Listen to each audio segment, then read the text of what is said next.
December 20th, 1943.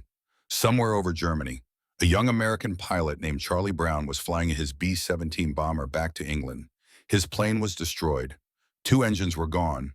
The tail was shredded. Half his crew was dead or wounded. Blood froze on the walls. Then a German fighter appeared on his wing. Franz Stigler was a Luftwaffe ace with 22 kills. He had orders to shoot down every enemy bomber.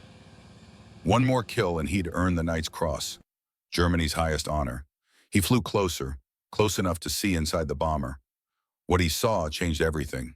Dead gunners slumped over their weapons, wounded men bleeding out, and a young pilot, barely 20 years old, struggling to keep his plane in the air. Franz Stigler thought of his brother, killed earlier in the war.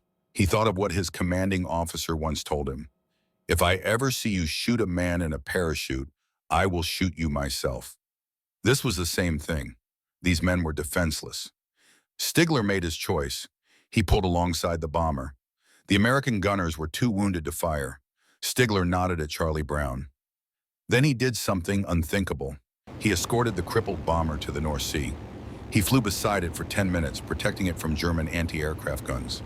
When they reached open water, he saluted the American pilot. Then he turned and flew home. He never reported the encounter. Neither did Charlie Brown. Both men knew that telling the truth meant death. For Stigler, execution for treason. For Brown, accusations of collaboration.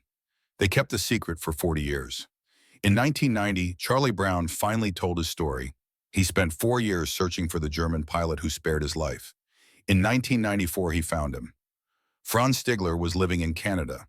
They met, they embraced, they became best friends. They remained inseparable until they died, 9 months apart, in 2008.